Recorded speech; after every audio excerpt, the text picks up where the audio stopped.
Hello, bacha. Welcome to Physics Fun Day. I'm Sachin Katara, your physics teacher and your loving host. आज बच्चों हमारा last part NLM का part third है जो कि 37 से 43 तक होगा। 37 से 43 क्वेश्चंस तक होगा। ठीक है, तो स्टार्ट करते हैं हमारा सॉल्यूशंस। तो 37 नंबर का क्वेश्चन है हमारा। 37 नंबर का क्वेश्चन क्या कह रहा है कि a monkey is climbing on a rope that goes over a smooth light pulley and support a block of equal मास। मतलब कि जो मास है, मास हमारा जो है,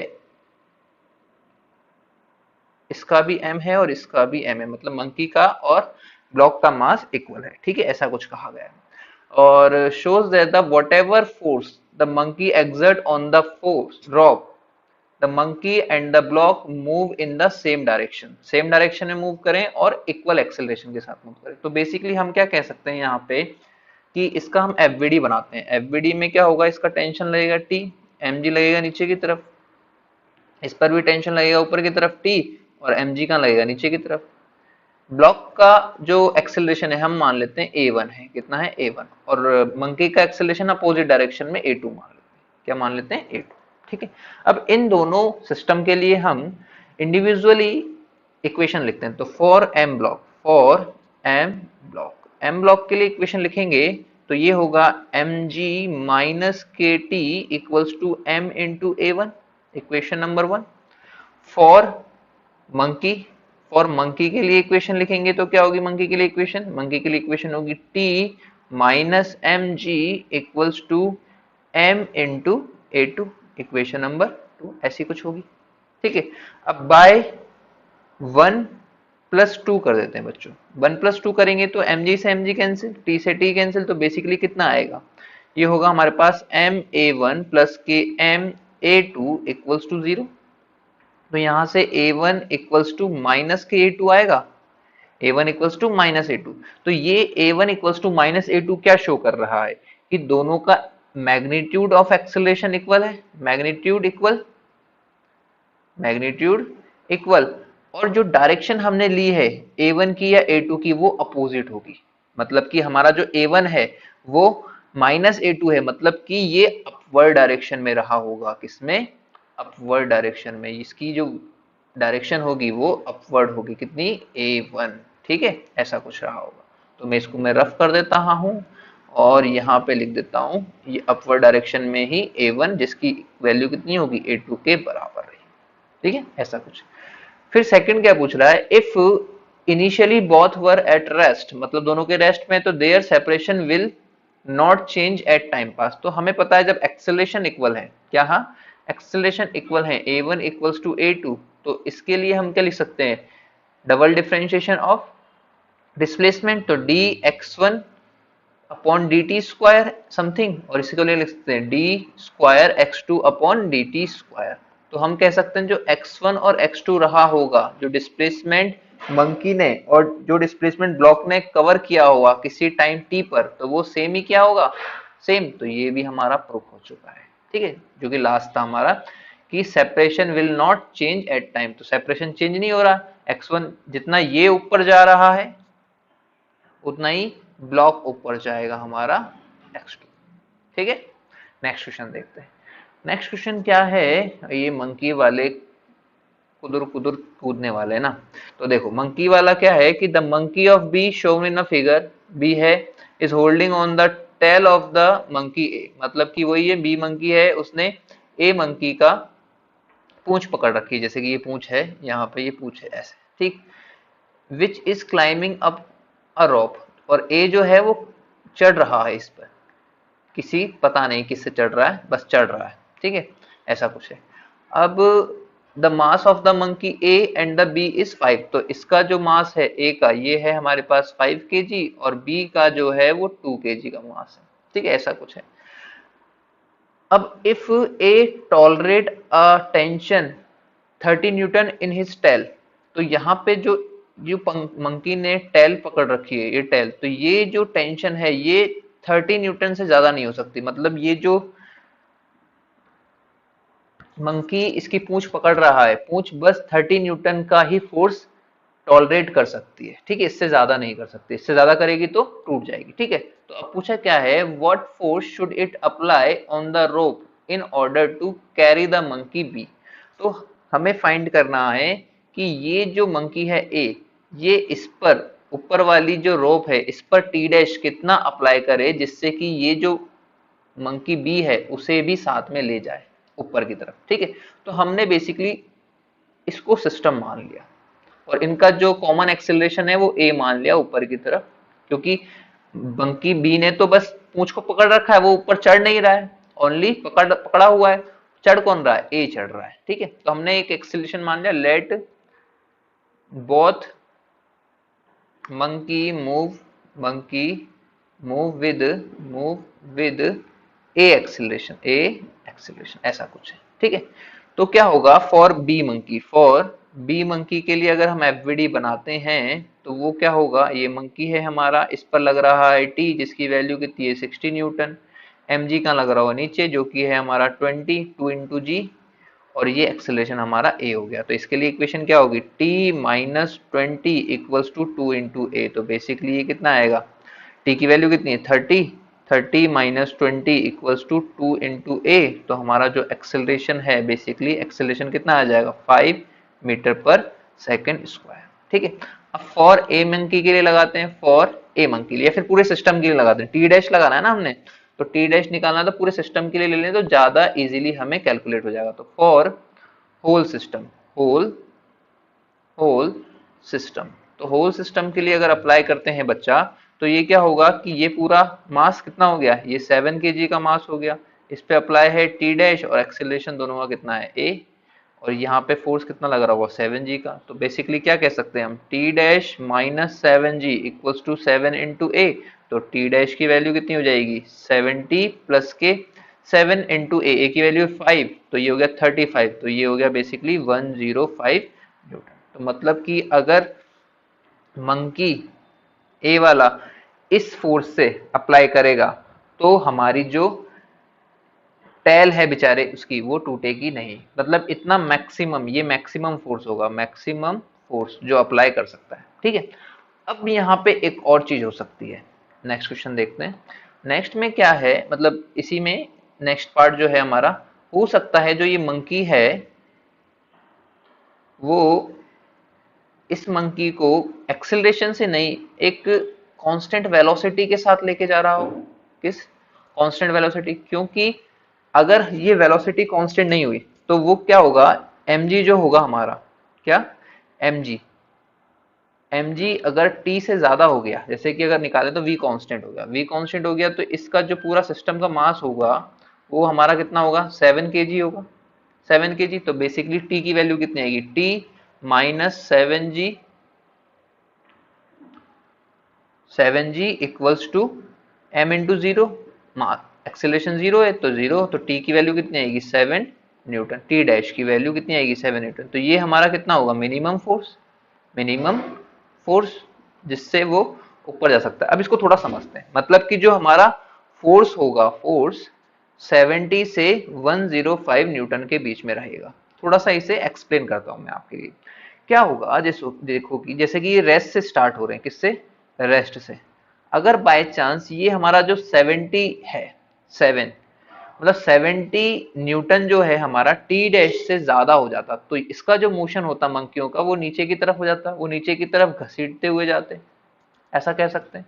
तो हमारा जो मिनिमम फोर्स होगा जाने के लिए वो हमारा कितना होना चाहिए 7 न्यूटन, मतलब 70 न्यूटन तक वो दोनों एक दूसरे को क्या कर सकते हैं, संभाल के रख सकते हैं। 70 न्यूटन से अगर टी डैश हमारा कम होता तो ये क्या होते, नीचे जा सकते, लेकिन क्वेश्चन में बोला है कि वो क्लाइंबिंग अप कर रहे हैं, क्या क्लाइंबिंग अप, तो हम कह सकते हैं मिनिमम फोर्स जो होगा वो T dash equal to 7 newton रहा होगा, ठीक है। अब इससे ज्यादा टी डैश 70 न्यूटन से ज्यादा कितना भी हो तो वो ऊपर की तरफ जाएंगे, ऊपर की तरफ जाएंगे, ऊपर की तरफ जाएंगे, ठीक है। लेकिन अगर हमें पता है कि हमने अगर 105 से ज्यादा फोर्स लगा दिया, कितना 105 से, तो हमारा जो एक्सेलरेशन है वो बहुत ज्यादा आ जाएगा, जिससे इसकी जो ये टेल है, ए मंकी की जो पूंछ है वो ब्रेक हो जाएगी, जिससे वो बी को नहीं ले जा पाएगा, क्या बी को नहीं ले जा पाएगा। तो इसीलिए जो हमारा आंसर होगा वो 70 न्यूटन से 105 न्यूटन के बीच का होगा, between between 70 newton to 105 newton. ठीक है, नेक्स्ट क्वेश्चन देखते हैं। नेक्स्ट क्वेश्चन बड़ा ही प्यारा क्वेश्चन है और काफी बच्चों को इसमें पता नहीं क्यों दिक्कत आती है। ठीक है, इसके काफी तरीके हैं, 3-4 तरीके तो मुझे ही पता है, 4-5 तरीके मुझे पता है, बट मैं यहाँ पे एक ही तरीके का बताऊंगा और आपको दूसरे के तरीके को ट्राई करना पड़ेगा। ठीक है, तो यहाँ पे देखते हैं कि फिगर हमें शोज है a man of 60 kg standing on the light weight of waiting machine. तो मतलब वही है कि यहाँ पे एक वेटिंग मशीन है, ये वेटिंग मशीन है हमारी, ये हमारी वेटिंग मशीन है। इस पर एक जो मैन है, मैन का जो मास है वो है 60 kg का, ऐसा कुछ, और जो बॉक्स है उसका मास है 30 kg, ऐसा कुछ दिया हुआ। ठीक है, the box is hanging, the box is hanging from a pulley fixed to the ceiling through a light rope. तो मतलब कि जो बॉक्स है वो एक लाइट रोप के थ्रू एक पुली पर अटैच्ड है, ऐसा कुछ दिया हुआ। ठीक है, the other end of is held by the man, मतलब कि अदर जो एंड है इस रोप का वो मैन ने संभाल रखा है, ये हमारा मैन है, ये हमारा क्या है, मैन। दिख रहा है वैसे तो, लिखने की कोई जरूरत नहीं है। ठीक, तो if the man managed to keep the box at rest, what is the weight shown by the machine? मतलब कि हमें ये बताना है कि अगर हमारा मैन इस पर एक फोर्स लगाए, लाइक मैंने बोला टी फोर्स लगाए, कितना फोर्स लगाए, टी फोर्स, जिससे ये जो पूरा सिस्टम है, ये पूरा सिस्टम एट रेस्ट रहे, क्या रहे, रेस्ट में। तो हमने क्या कहा कि मैंने पूरे को सिस्टम मान लिया, तो सिस्टम माना तो इस पे लगने वाले फोर्सेस एफबीडी बनाते हैं। इस पे लगने वाला फोर्स होगा एक तो टेंशन, एक ये वाला टेंशन, क्योंकि हमने उसमें मैन को भी ले लिया, मैन को लिया है तो ये वाला भी टेंशन शो होगा, हमें मैन को भी लिया है सिस्टम में तो ये वाला टेंशन शो होगा। और टोटल जो वेट है इसका वो कितना हो जाएगा, 90 kg का। तो ये हो गया हमारे पास 90 इंटू जी। अब यहाँ पे जो ये है ये रेस्ट पर है, सिस्टम किस पे, रेस्ट पे, तो हम कह सकते हैं 2t इक्वल्स टू 90g। तो t की वैल्यू बेसिकली कितनी आएगी, 450 न्यूटन। तो मतलब कि रेस्ट पे रहेगा तो टेंशन कितनी आएगी, 450 न्यूटन। ठीक है, हमें निकालना क्या है, वेटिंग मशीन का रीडिंग। मतलब वेटिंग मशीन की रीडिंग क्या होती है हमारी, बेसिकली नॉर्मल होती है। तो हमने अब क्या करा, हम एफबीडी बनाते हैं मैन का, एफबीडी ऑफ मैन। तो मैन का एफबीडी बनाएंगे तो हमें पता है ये मैन है, ये हमारी वेटिंग मशीन है, वेटिंग मशीन। ठीक है, तो इस पे नॉर्मल ऐसे लग रहा होगा, मैन का जो हाथ है उस पर एक टेंशन फोर्स लग रहा होगा, और नीचे की तरफ mg जिसकी वैल्यू होगी 60g, और बेसिकली ये किस पर है, रेस्ट पर है। ठीक है, तो इसके लिए इक्वेशन लिखेंगे तो n plus T minus 60g equals to 0। तो बेसिकली नॉर्मल कितना आएगा हमारा, t माइनस मतलब 60 मतलब 600 माइनस 450, तो कितना आएगा ये 150 न्यूटन। तो ये तो हमारा नॉर्मल आ गया, क्या आया, नॉर्मल। बेसिकली हमें क्या निकालना है, वेट निकालना है, कितना वेट मेजर करेगी। तो वेट के लिए हमें पता है, तो waiting machine reading, waiting machine reading कैसे निकालते हैं हम निकालते हैं नॉर्मल डिवाइडेड बाय जी। तो नॉर्मल कितना है हमारा 150 डिवाइडेड बाय जी, जी कितना है 10, तो ये हमारा कितना आ जाएगा 50 केजी। 50 केजी हमारा क्या आ जाएगा, आंसर। ठीक है, ये हमारी रीडिंग हो जाएगी, वेटिंग मशीन की रीडिंग। अब नेक्स्ट देखते हैं, इसमें इसमें नेक्स्ट क्या बोला है कि what force should he exert on the rope to get his correct weight on the machine. तो करेक्ट वेट तो हमें पता है कितना है, 60 केजी, कितना 60 केजी। तो अब हमें क्या फाइंड करना है कि ये कितना फोर्स लगा है इस पे, मतलब टेंशन कितना लगा है, जिससे हमारी जो वेटिंग मशीन है, वेटिंग मशीन क्या है, वो हमें करेक्ट वेट दे, करेक्ट वेट। अब वेटिंग मशीन अगर हम बोलते हैं कि वेटिंग मशीन है और यहाँ पे मेन है, मैन जिसका वैल्यू है 60 केजी, तो ये नॉर्मल और ये हो गया हमारा 60g। तो बेसिकली नॉर्मल कितना हो जाएगा, 600 न्यूटन हो जाएगा, कितना 600 न्यूटन। तो नॉर्मल 600 न्यूटन हो उसके लिए हमें अप्लाइड फोर्स निकालना है। ठीक है, तो हमने बोला कि ये एक फोर्स लगा रहे हैं टी और टी दोनों, पूरा सिस्टम मान लिया, इस पर एक एक्सेलरेशन लग रहा है ए, इस पर कोई एक्सेलरेशन लग रहा है ए। उसने रेस्ट की बात नहीं करी है, उसने बस ये बोला है कि कितना फोर्स एक्सर्ट करें जिसके लिए ये यहाँ पे जो नॉर्मल है वो 600 न्यूटन अप्लाई हो। कितना? 600 न्यूटन। ठीक है, तो हमने बोला इसका वेट टोटल कितना है? 900। तो ये हो गया 900 न्यूटन mg की वैल्यू। तो बेसिकली मैं इक्वेशन क्या लिखूंगा? ये होगी इक्वेशन कितनी? 2t minus 900 equals to 90 into A, equation number 3। ये सेकंड पोर्शन है ना, सेकंड पोर्शन जो है हमारा। ठीक है, फॉर मैन के लिए बना है, फॉर मैन। अब मैन भी तो एक्सेलरेशन ए से जा रहा है, तो उसके लिए भी क्या होगा? हम अप्लाई कर देंगे। तो यहाँ पे लग रहा होगा टी हमारा एन, एन डैश लिख लेते हैं, इसे ज्यादा अच्छा रहेगा क्योंकि हमने एन तो यूज ले लिया ना। तो एन डैश, तो ये हो गया हमारे पास एन डैश। और एम जी कितना लग रहा है? 60। तो 60 इंटू जी। ठीक है, तो यहाँ के लिए इक्वेशन क्या होगी? और एक्सेलरेशन ए चल रहा है, तो ये हो गया हमारे पास एन डैश प्लस के टी माइनस के 60 जी इक्वल्स टू 60 इंटू ए। ठीक है, एन डैश की वैल्यू कितनी? 600। तो ये हो गया हमारे पास 600 प्लस के टी माइनस के 600 इक्वल्स टू 60 इंटू ए। ठीक, 600 से 600 कैंसिल हो गया। अब ये हमारे पास आ गया t equals to 60 A, equation number 4। ठीक, अब हमें फाइंड क्या करना है? बेसिकली हमें फाइंड क्या करना है? हमें टी फाइंड करना है। क्या? टी। ये हो गया 60 इंटू ए। ठीक, तो बाय, अब यहां पे हम आ जाते हैं बाय 3 एंड 4। तो हम यहां लिख सकते हैं 2t माइनस के 600 इक्वल्स टू 90। ए की वैल्यू में 4 से पुट कर रहा हूं, तो ये हो जाएगी t बाय 60। तो ये हो गया 3/2। तो हम इसको सॉल्व करें तो ये हो जाएगा t/2 इक्वल्स टू 900। तो t की वैल्यू कितनी आएगी? Basically 1800 Newton. तो इतना फोर्स एक्सर्ट करेगा मैन रोप पर, तब हमें वेटिंग मशीन जो एग्जैक्ट एक्चुअल वेट है मैन का वो शो करेगी। ठीक, अब नेक्स्ट क्वेश्चन देखते हैं। हाँ, ये नेक्स्ट क्वेश्चन बड़ा ही प्यारा है। देखो, इसको थोड़ा सा समझते हैं। A block A can slide on a frictionless inclined of angle theta, और इस जिसकी लेंथ है एल, और inside an elevator going up with uniform velocity V. तो मतलब कि वही है कि ये जो लेंथ है, ये बेसिकली लेंथ है वो है एल। कितनी है? एल। और यहाँ पे ये जो वेलोसिटी है इसकी यूनिफॉर्म है। क्या है? यूनी। ठीक, यहाँ पे जो कह सकते हैं कि इस पे लगने वाला जो फोर्स होगा वो mg होगा, और ये कंपोनेंट क्या होगा इसका? mg cos, सॉरी साइन होगा ना, mg sine, mg sine theta, और ये वाला कंपोनेंट जो होगा वो mg cos थीटा होगा। इसका एक्सेलरेशन लाइक इसी डायरेक्शन में कुछ ए है। अब यूनिफॉर्म वेलोसिटी है। क्या है? यूनिफॉर्म। तो हम कह सकते हैं कि जो हमारा विद रेस्पेक्ट टू पुली, इसको मैं थोड़ा सा एलिवेटर के रेस्पेक्ट में करता हूं। तो एलिवेटर के रेस्पेक्ट में, एलिवेटर रेस्पेक्ट, एलिवेटर के रेस्पेक्ट में एलिवेटर क्या रहेगा? शांत रहेगा, चलेगा नहीं।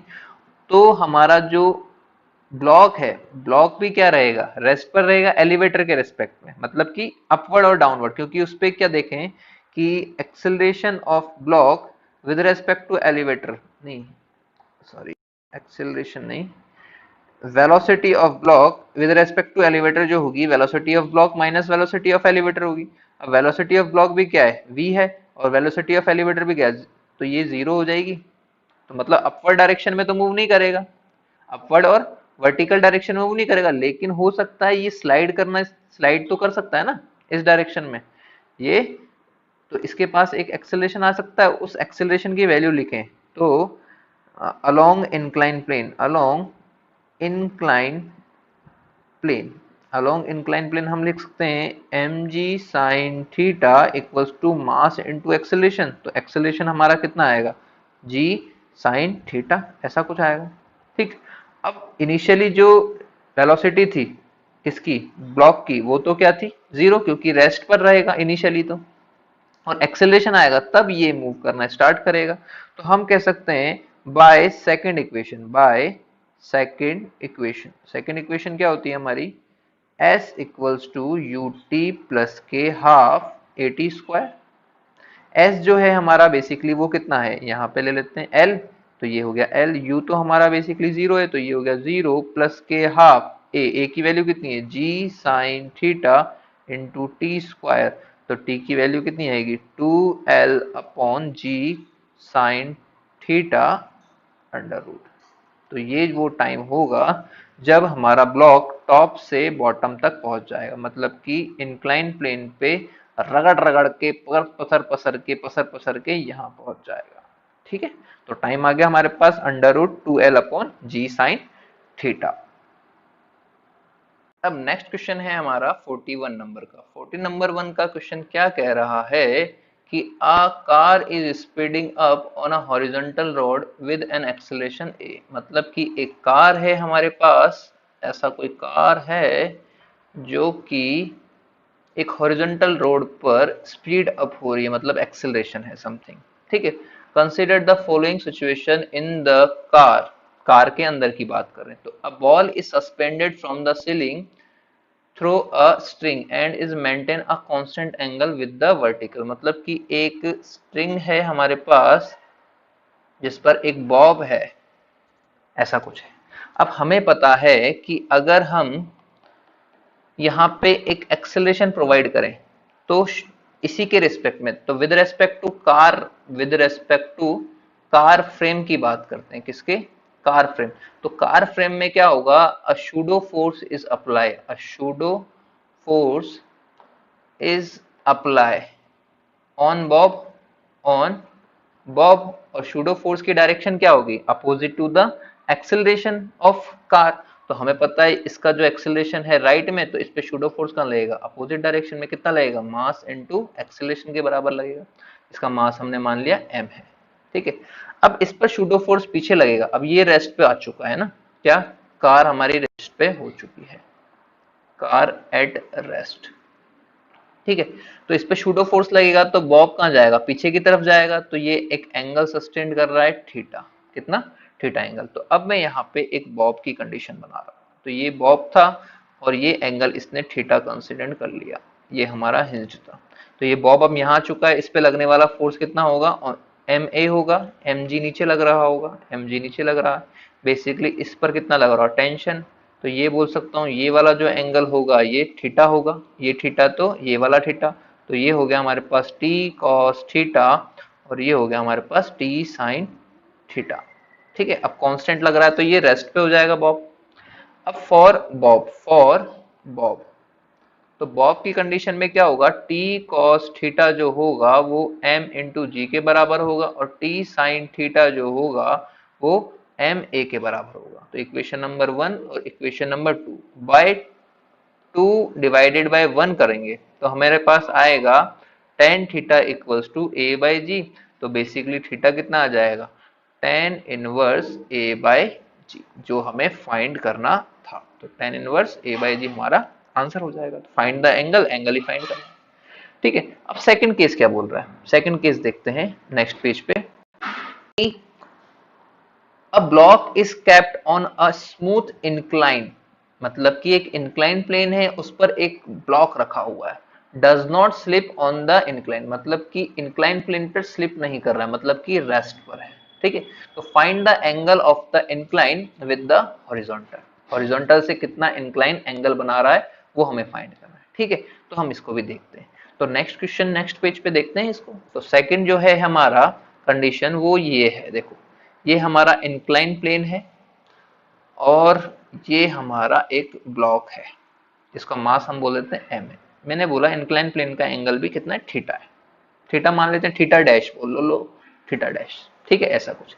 अब अगर ये ब्लॉक, ये वेज जो है हमारा रेस्ट पर होता तो हमें पता है कि ये तो है हमारे पास म्यू जीरो, फ्रिक्शन लेस है, स्मूथ दे रखा है, तो ये हमारे पास किसी ना किसी एक्सेलरेशन से नीचे की तरफ जाएगा। ठीक है, तो मतलब कि वेज जो है हमारा वो रेस्ट पे नहीं रह सकता है।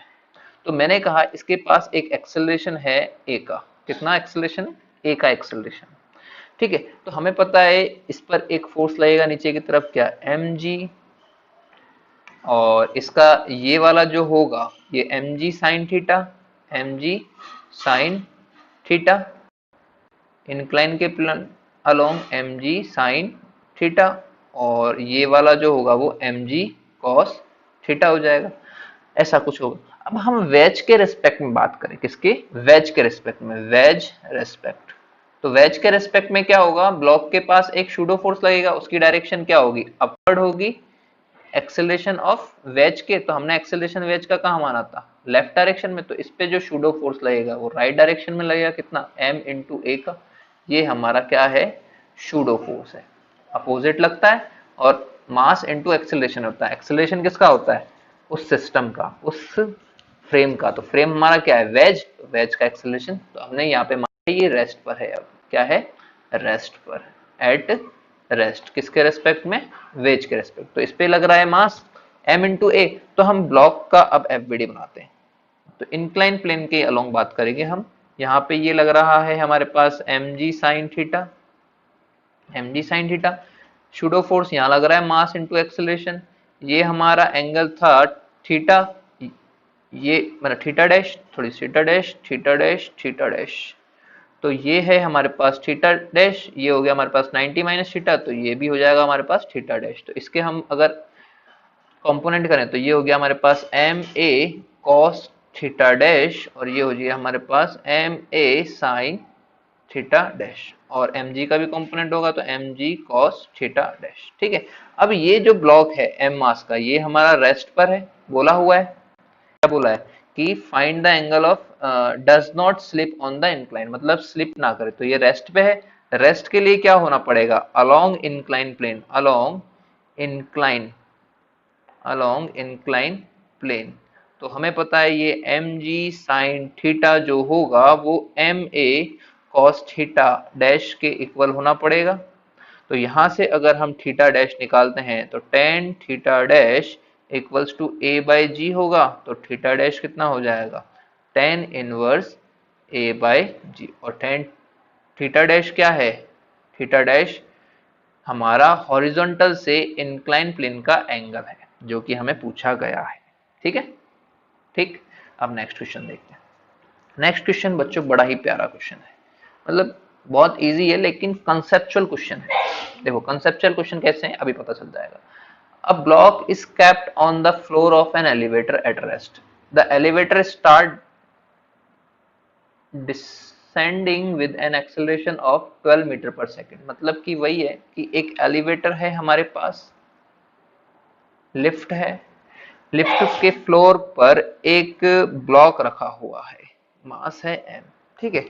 अब हमारा जो लिफ्ट है, लिफ्ट लिफ्ट स्टार्ट करता है ना, descending with an acceleration of, तो इसका जो एक्सेलरेशन है नीचे की तरफ कितना है, 12 मीटर पर सेकेंड स्क्वायर। अब जो हमारा लिफ्ट है और जो हमारा ब्लॉक है वो अटैच तो है नहीं है, कि मतलब कि फिक्स्ड तो है नहीं है कि हमारा ब्लॉक जाएगा तो हमारी लिफ्ट भी जाएगी उसी से, मतलब चिपके हुए नहीं है ना लिफ्ट और ब्लॉक। लिफ्ट और ब्लॉक हमारे चिपके हुए नहीं है। साथ जाने का रीजन क्या होता है, एक्सेलरेशन अगर सेम होता तो हमें पता है इस पे जो लग रहा होगा, किस पे, एम पर लगने वाला तो एक्सेलरेशन ओनली जी होगा, जिसकी वैल्यू कितनी है, 10 मीटर पर सेकेंड स्क्वायर। अब हमारे पास हमें पता है कि लिफ्ट तो जा रही है हमारी किससे, लिफ्ट जा रही है हमारी 12 से, और हमारा जो ब्लॉक है उसके पास कितना है, ओनली 10 का है। इसको थोड़ा सा मैं अच्छे से बना देता हूं, ये आय हाय, इस तरीके से। ठीक है। तो हमारे पास ओनली कितना है, जी, और इसके पास कितना है एक्सेलरेशन, वो है 12 मीटर पर सेकंड स्क्वायर, और जी की वैल्यू कितनी होती है बेसिकली 10 मीटर पर सेकंड स्क्वायर। तो लिफ्ट के पास ज्यादा एक्सेलरेशन है एज कंपेयर टू ब्लॉक, मतलब कि इन दोनों के बीच का जो कांटेक्ट होगा वो बेसिकली ब्रेक होगा, क्योंकि इसके पास तो कितना है 10, उसके पास कितना है 12, 10 और 12, 12 के पास ज्यादा है, तो लिफ्ट ज्यादा स्पीड से नीचे जाएगी ब्लॉक के कंपैरिजन में, तो दोनों का जो कांटेक्ट है वो ब्रेक हो जाएगा। तो हम कह सकते हैं कि ये जो ब्लॉक है एम, ये बस ओनली ग्रेविटी के रिस्पेक्ट में ही मूव करेगा। ठीक। अब फाइंड क्या करना है, find the displacement of the block during the first 0.2 second after the start. तो स्टार्ट करने के बाद मैंने बोला ये कुछ एस चला, कितना एस। अब इस पे लग रहा ओनली ग्रेविटी है, ग्रेविटी, तो हम बोल सकते हैं S equals to U T plus के half G T square. u की वैल्यू बेसिकली कितनी है 0, और ये हाफ जी की वैल्यू 10 इंटू टी स्क्वायर कितना हो गया 0.2 इंटू 0.2, ऐसा कुछ हो जाएगा।